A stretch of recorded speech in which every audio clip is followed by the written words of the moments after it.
welcome back to our report. Today we will be discussing energy methods में kinetic energy. तो energy methods मतलब जब भी कोई बॉडी की मोशन हो रही है इन्वॉल्विंग रोटेशन मोशन और मुझे उसके बारे में पता करना है कि इसकी कितनी काइनेटिक एनर्जी है, इसकी कितनी एंगुलर वेलोसिटी है, कितनी एंगुलर एक्सेलरेशन है, ये सब अगर मुझे निकालना है तो फिर मुझे एक चीज़ निकालना तो बाकी सब निकल जाता है. It's kind of like a jigsaw puzzle, right.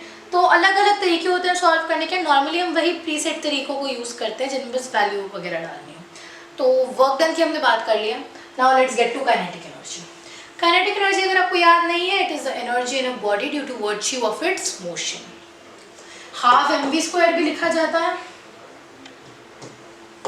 Half mv² भी लिखा जाता है. और अगर इसी को मैं रोटेशन की टर्म्स में लिख रहा हूँ, रोटेशन में आपको शायद याद होगा v = r ओमेगा हमने पढ़ा था. मतलब हाफ अगर छोटा सा कोई मास dm कंसिडर करके मैं लेके चलूँ, dm r² × ओमेगा². ये dm r² क्या है? देखा है, it is the moment of inertia. तो हाफ I ओमेगा², this is kinetic energy of rotating body. तो जो टोटल काइनेटिक एनर्जी मेरी होती है, अगर किसी पॉइंट C के हिसाब के आसपास बॉडी रोटेट कर रही है, तो half mvc² plus half moment of inertia about c ओमेगा². ऐसे मेरी बॉडी की काइनेटिक एनर्जी निकाली जाती है जनरली. ठीक है. अच्छा, एक और चीज़, मान लो मेरी कोई बॉडी है, ये रही, एंड इसका सेंटर ऑफ मास यहाँ है और ये इस पॉइंट P के आसपास, इस पॉइंट P के अबाउट रोटेट कर रही है. मतलब कुछ ऐसे घूमती रहेगी ये बॉडी. तो इस P के अबाउट हम ऐसा कर सकती हूँ, half mvc² plus half IC ओमेगा². ये ओमेगा जो आएगी विद रिस्पेक्ट टू, ये जो ओमेगा आएगी दिस विल बी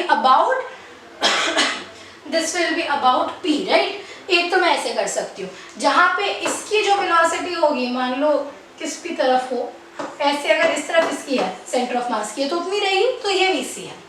एक दूसरा तरीका जो मेरा है, दैट इज कि मैं इस P के अबाउट ही सब देखूँ. मतलब half moment of inertia about P × ओमेगा². क्योंकि मैं P के अबाउट ले रही हूँ, मेरे को सेंटर ऑफ मास कंसिडर करने की जरूरत ही नहीं है.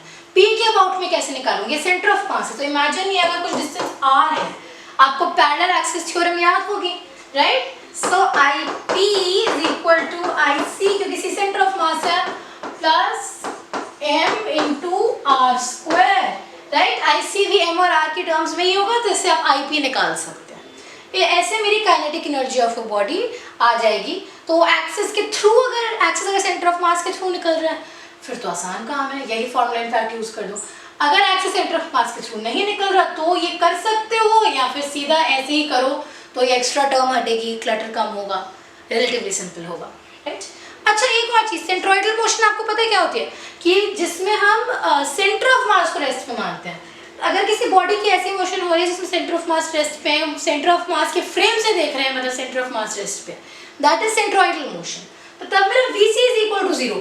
तो तब जो मेरी काइनेटिक एनर्जी है ना, that is purely half IC ओमेगा² in case of centroidal motion, right. कैसे इसकी एप्लीकेशन है थोड़ा सा समझ के देख लेते हैं.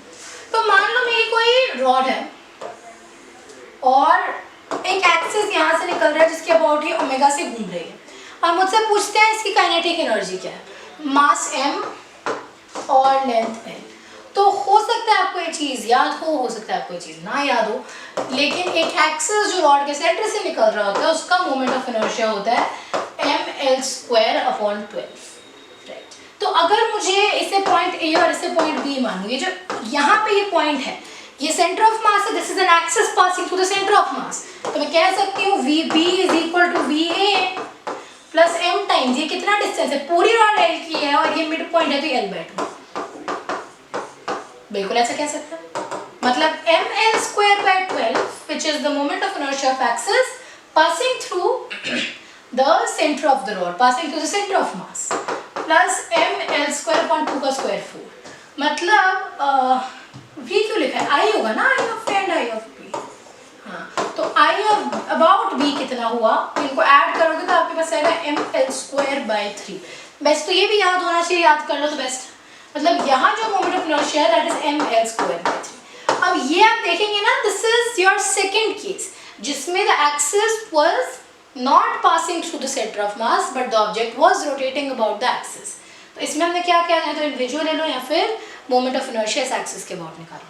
हमने मोमेंट ऑफ इनर्शिया एक्सिस के अबाउट निकाला ml²/3। तो अब मेरे को सिंपली क्या करना है, half I ω² is equal to kinetic energy, मतलब हाफ ml²/3 ω²।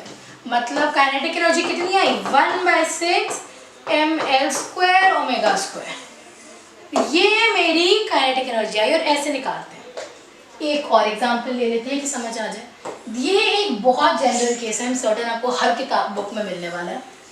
ये कोई बॉल मान लो या फिर front face of a cylinder मान लो, हमें कुछ फर्क नहीं पड़ता, we just want a circular surface. और ये ग्राउंड है। At the moment we are assuming it to be smooth. ये मेरा सेंटर है जो v वेलोसिटी से आगे जा रहा है। Also it is rotating with angular velocity omega. इसका मास है m, रेडियस ये वाला है r। अगर मुझे कहा जाता है कि calculate the kinetic energy of this ball या सिलेंडर या जो भी है, तो इसमें हमें समझना सिंपली क्या है कि ये काम पूरा कैसे चल रहा है। ठीक है, तो सबसे पहले तो मुझे, क्योंकि ये नहीं पता कि बॉल है, डिस्क है, सिलेंडर है, तो मुझे इसका मोमेंट ऑफ इनर्शिया भी नहीं पता। बट मेरे को ये पता है कि मोमेंट ऑफ इनर्शिया हर चीज का I is equal to some constant और mr² होता है, राइट। स्फीयर के लिए कांस्टेंट 2/5 है, डिस्क के लिए कांस्टेंट हाफ है, रिंग के लिए कांस्टेंट 1 है, सिलेंडर का डिपेंडिंग ऑन द एक्सिस 1/2 या 3/2 है। नाउ इस कांस्टेंट का जो रिप्रेजेंटेशन होता है it is written by k।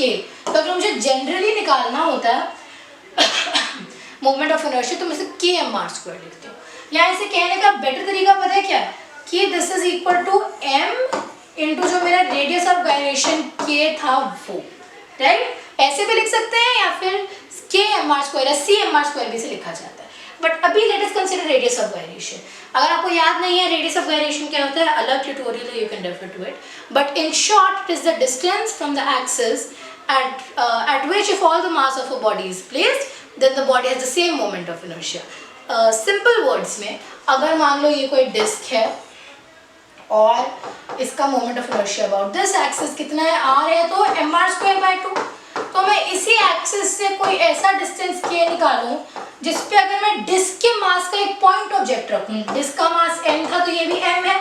अगर मैं m मास का एक पॉइंट ऑब्जेक्ट इस एक्सिस से रेडियस ऑफ गायरेशन के डिस्टेंस पे रखती हूँ तो इसका मोमेंट ऑफ इनर्शिया mr²/2 ही होगा। तो mr²/2 will be equal to mk²। इससे आप k की वैल्यू निकाल सकते हो। बाकी रेडियस ऑफ गायरेशन मैंने इन डेप्थ एक अलग ट्यूटोरियल में एक्सप्लेन किया हुआ है, you can refer to that अगर आपको उसको इन डेप्थ पढ़ना है तो।